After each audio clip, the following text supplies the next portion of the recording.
Hi hello నమస్తే welcome back to our channel. ఈరోజు మన ఛానల్లో వచ్చేసి చికెన్ పచ్చడి అండి. చాలా టేస్టీగా ఉండే ఈ పచ్చడిని ఎవరైనా ఈజీగా చేసేసుకోవచ్చండి. మనం ఇది నేను చెప్పిన ప్రకారంగా మీరు చేసినట్టయితే ఎక్కడ ఒక చిన్న మిస్టేక్ లేకుండా చేస్తే తప్పకుండా అలాగే కుదురుతుందండి. చాలా బాగుంటుంది. ముక్క కూడా ఎక్కడ మనకు గట్టిగా అట్లా ఏం ఉండదండి. చాలా కమ్మగా ఉంటుంది. మీరు ఇప్పుడు ఈ టెక్నిక్‌ని అయితే ఫాలో అవుతూ చేసేయండి. పచ్చడి చాలా బాగా వస్తుంది. ముందుగా మనం చికెన్‌ని బాగా కడిగేసుకోవాలండి. బాగా కడిగేసుకున్న తర్వాత ఒక బాండి వెడల్పాటిది పెట్టుకోవాలండి. మరీ ఇట్లా దగ్గరకున్న బాండి పెట్టుకోకుండా కొంచెం వెడల్పుగా ఉన్నదైతే ముక్క చెదరకుండా ఉంటుంది. ఇక్కడ నేను బోన్‌తో ఉన్న చికెన్ తీసుకున్నాను. బోన్‌లెస్‌తో కూడా చేసుకోవచ్చు.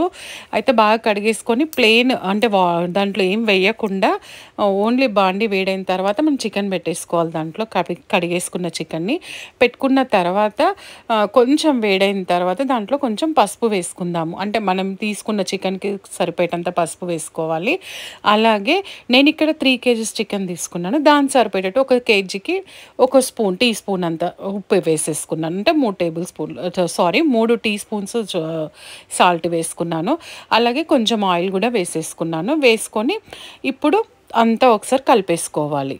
అంతా బాగా కలిపేసుకుంటే మనం ఇప్పుడు ఇక్కడ దాంట్లో అంతా మన చికెన్‌లోంచి వాటర్ అంతా వచ్చేస్తుందండి. ఆ వాటర్‌తోనే ఉడికిపోతుంది. మనం పైనుంచి ఏం వేయాల్సిన అవసరం లేదు.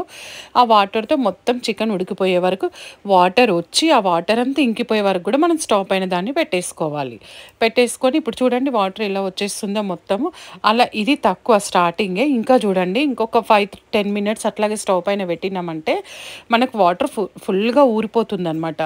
ఆ వాటర్‌లో అంతా చికెన్ ఉడికిన తర్వాత చూసారా ఎలా వచ్చేస్తున్నాయో వాటర్. ఈ వాటర్ అంతా మనకి ఇంకిపోయే వరకు మనం చికెన్ ఉడికించేసుకోవాలి. ఒకవేళ ఒక చిన్న టెక్నిక్ అండి ఇక్కడ. వాటర్ ఎక్కువైపోయి ఆల్రెడీ చికెన్ ఉడికిపోయిందనుకో వాటర్ ఇంకిపోవట్లేదు. పర్లేదండి వాటర్‌ని మనం పక్కకు తీసేసుకోవచ్చు. ఇప్పుడు ఇలా మనకు డ్రై అవ్వాలి. వాటర్ అంతా పోయే వరకు చేసేసుకొని ఇది పక్కన పెట్టేసుకుందాం మనం ఒకసారి. పక్కన పెట్టుకొని చూస్తున్నారు కదా ఎట్లా అయిపోయిందో అట్లా అంతా అయినాక పక్కన పెట్టేసుకుందాం. పక్కన పెట్టేసుకున్న తర్వాత దీంట్లోకి సరిపోయేటంత మనం ఇప్పుడు మసాలాను రెడీ చేసుకోవాలి. దీంట్లో ఎక్కువ స్పైసెస్ కూడా ఏం అవసరం లేదండి. కిలోకి 3 చొప్పున ఇలాచీ తీసుకోవాలి.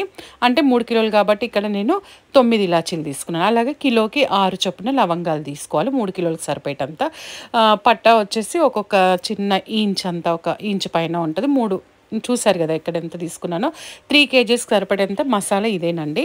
ఇది వేసేసుకొని కొంచెం ఒక కడాయి పెట్టేసుకొని వేడైన తర్వాత వేసేసుకొని కొంచెం లైట్‌గా బ్రౌన్ అంటే మరీ బ్రౌన్ అవసరం లేదు. లైట్‌గా వేయించేసుకోవాలి. లైట్‌గా వేయించేసుకున్న తర్వాత ఇందులోకి మనం ఇప్పుడు కొన్ని మనం దీంట్లో సరిపోయేటన్ని ధనియాలు కూడా యాడ్ చేసుకోవాలండి. ధనియాలు వచ్చేసి కేజీకి 2 స్పూన్స్ అంతా టీ స్పూన్స్ అంతా తీసుకోవాలి. సేమ్ ఇంతింతే క్వాంటిటీ వేయండి. మీకు పర్ఫెక్ట్ కుదురుతుంది పచ్చడి. అలా వేసేసుకున్న తర్వాత ఇక దీంట్లో ఇవి కొంచెం మనము స్మెల్ వచ్చే వరకు మరీ మనకు పూర్తిగా వేగిపోవాల్సిన అవసరం లేదండి. లైట్‌గా మనకి ఇట్లా మంచి స్మెల్ వస్తుందండి. వేగిన స్మెల్ ఎట్లా వస్తది అలా కొంచెం వేగేంత వరకు వేయించేసుకుందాము. వేయించేసుకొని దీంట్లోనే ఇంకొన్ని మనం మెంతులు యాడ్ చేసుకోవాలండి. మెంతులు ఎంత అంటే ఒక టీ స్పూను దాంట్లో కొంచెం మరీ ఎక్కువ వేసినా కూడా చేదైపోతుంది మెంతులది. ఒక టీ స్పూన్ మీద కొంచెం వేసుకోవాలి. ఇక్కడ నా పెద్ద టీ స్పూన్ ఉందని అందుకు కొంచెం ఒక టీ స్పూన్ యాడ్ చేసుకున్నాను. అలాగే కొన్ని ఆవాలు, అలాగే కొంచెం జీలకర్ర యాడ్ చేసుకోవాలి. ఈ జీలకర్ర యాడ్ చేసుకున్న తర్వాత మళ్ళీ కొంచెం ఫ్రై చేసుకోవాలి. అంతే అండి. ఎక్కువ వేగాల్సిన అవసరం అయితే ఏం లేదు. వీటన్ని కొంచెం కలర్ చేంజ్ అయ్యి మనకు ఒక మంచి వేగిన స్మెల్ వస్తుంది. అది వచ్చేంత వరకు వేయించేసుకుందాం. వేయించేసుకున్న తర్వాత దీన్ని అలా మనం వేయించుకొని పక్కన పెట్టేసుకోవాలి. పక్కన పెట్టేసుకొని ఇంకా చాలా ఈజీ ప్రాసెసేనండి ఇది. పక్కన పెట్టేసుకున్న తర్వాత మనం ఇంకా పచ్చడికి కావాల్సిన ఆయిల్ కూడా యాడ్ చేసేసుకోవాలి. అంటే ఇది మనం మిక్సీ పట్టేసుకోవాలి. మిక్సీ పట్టేసుకుంటే ఇది కొంచెం నాకు మిక్సీ అవ్వలేదు. ఇంకొంచెం బరకగా ఉంది. ఇంకొంచెం మెత్తగా అవ్వాలన్నమాట. మళ్ళీ ఒకసారి మిక్సీ పట్టేసుకుందాం. ఆ లోపల ఇక్కడ మనం కడాయి పెట్టేసుకొని మనం పచ్చడికి కావాల్సినంత ఆయిల్ని ఇప్పుడు పోసేసుకుందాము. అంటే ఇప్పుడు నేను కేజీ కేజీన్నర 3 కిలోలకి కేజీన్నర అంటే కిలోకి హాఫ్ కేజీ ఆయిల్ అయితే పక్కా పడుతుందండి. ఇప్పుడు నేను 1½ కేజీ ఆయిల్ అయితే పోస్తున్నాను ఇక్కడ. పోసిన తర్వాత ఒకవేళ మీకు ముక్కలు వేయించిన తర్వాత ఇంకా అవసరం అనుకుంటే కొంచెం మీకు తేలలేదు పైన అట్లా ఆయిల్ అనుకున్నప్పుడు అప్పుడు కొంచెం పోసుకోవచ్చు. ఇదైతే సరిపోతుంది. తర్వాత ఇప్పుడు మనం వేయించిన ముక్కల్ని ఇప్పుడు ఆయిల్ కొంచెం వేడైన తర్వాత వేయించేసుకుందాం. ఆ లోపటి పౌడర్ కూడా చూసారు కదా పేస్ట్ మెత్తగా అయిపోయిన పౌడర్ కూడా అది అక్కడ పక్కన పెట్టేసుకోవాలి. అలాగే దీంట్లోకి సాల్ట్ వచ్చేసండి మామూలుగా మనం సాల్ట్ వాడొద్దు. మన కల్లుప్పు ఉంటుంది కదా, అది కొంచెం ఎండు ఉంటే ఎండలో పెట్టేసుకొని మిక్సీ చేసుకొని వాడుకోవాలి. ఇప్పుడు మనం ఇక్కడ ఈ ముక్కల్ని మనం ఉడికించుకున్న చికెన్ ముక్కల్ని డీప్ ఫ్రై చేసుకుందాం. కొంచెం మంచిగా నూనెలో వేయించేసుకోవాలి. ఎంత బాగా వేయించేసుకోవాలంటే అసలు కలరు రెడ్‌గా ఎక్కువ మరీ ఇట్లా రెడ్ అయిపోవద్దండి ముక్కలు. గట్టిగా అవుతది పచ్చడి. ముక్క కొరికినప్పుడు గట్టిగా వస్తది. మరి పచ్చిగా ఉండొద్దు. పచ్చడి తొందరగా నిలువుండదు. తొందరగా ఖరాబ్ అయిపోతది. అట్లాంటప్పుడు ఏం చేయాలంటే కొంచెం మనం ఈ కలర్ కంటే ఇంకొంచెం కలర్ వస్తే సరిపోతదండి. ఎక్కువ కూడా కలర్ అవసరం లేదు. ఎక్కువ కలర్ దీనికంటే ఇంకా ఎక్కువ డీప్ ఫ్రై ఎక్కువ చేసినామనుకో ముక్క గట్టి పడతది. ఇది ఓకే సరిపోతుందండి. ఈ కలర్ చూసుకున్నారు కదా, ఈ కలర్ వచ్చే వరకు వేయించేసుకొని పక్కన పెట్టేసుకుందాం. పక్కన పెట్టుకున్న తర్వాత ఇంకొక మిగులుతాయి కదా, అవి కూడా వేయించేసుకుందాం అట్లాగే. కానీ చాలా టేస్టీగా ఉంటుందండి పచ్చడి. మన పిల్లలు బయట ఉండి వాళ్ళు వండుకోలేని స్థితిలో స్టడీ కోసం బయటకెళ్ళిన వాళ్ళు ఉంటారు. వేరే ఊర్లలో ఉన్న వాళ్ళు ఉంటారు. వేరే స్టేట్స్‌లో ఉన్న వాళ్ళు ఉంటారు.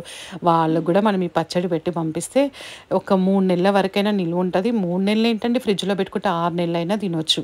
అంత టేస్టీగా ఉంటుంది పచ్చడి. అలాగే వేడి వేడి అన్నంలోకి పచ్చడి వేసుకొని తింటే చాలా కమ్మగా కూడా ఉంటుంది. చూడండి ఇలాగే అన్ని ముక్కలు వేయించేసుకుందాం మనము.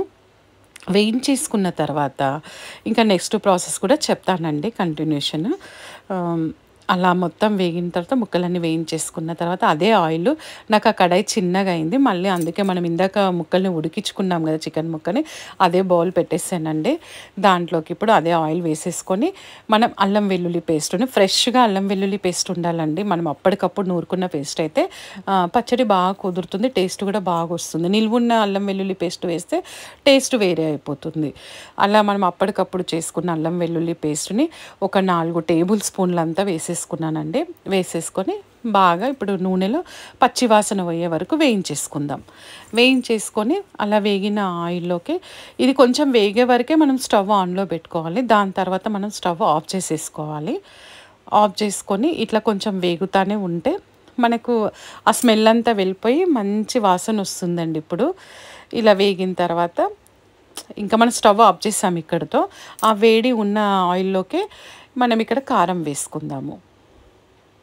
ఈ కారం కూడా కొంచెం మన కలర్ ఉండి కాయ చప్పగా ఉంటుంది చూడండి, తొక్కులో వేసే కారం ఉంటుంది కదా, ఆ కారం వేసుకోవాలండి.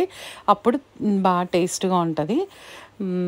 ఇక్కడ నేను వచ్చేసి 2½ గ్లాసులతోని కారం అయితే వేసుకున్నానండి. అంటే మొత్తం వేయలేదు చూడండి, లాస్ట్‌లో కొంచెం ఉండిపోతది. 2½ వేసాను. వేసిన తర్వాత ఇంకా సాల్ట్ కూడా మనం ఇందాక రాళ్ళు ఉప్పుని అంటే కల్లుప్పు ఉంటుంది కదా, కల్లుప్పుని మిక్సీ చేసి పెట్టుకున్నాను కదా, ఆ ఉప్పే వేసేస్తానండి. ఇదంతా ఒకసారి బాగా కలిపేసుకొని ఆ కల్లుప్పుని కూడా వేసుకొని అంతా యాడ్ చేసేసుకుందాము మొత్తము. ఇప్పుడే కలర్ ఎంత బాగా అనిపిస్తుంది చూడండి. ఇప్పుడు మనం ఉప్పును కూడా యాడ్ చేసేసుకుందాం. నేను అదే గ్లాస్‌లోతోనే సాల్ట్ కూడా వెయిట్ కరెక్ట్‌గా ఉంటుందని అదే గ్లాస్‌లోకి సాల్ట్ వేసాను కదా, అడుగున కొంచెం కారం అది ఉండి అది కూడా పడిపోయిందండి. అలాగే వేసేసుకోండి.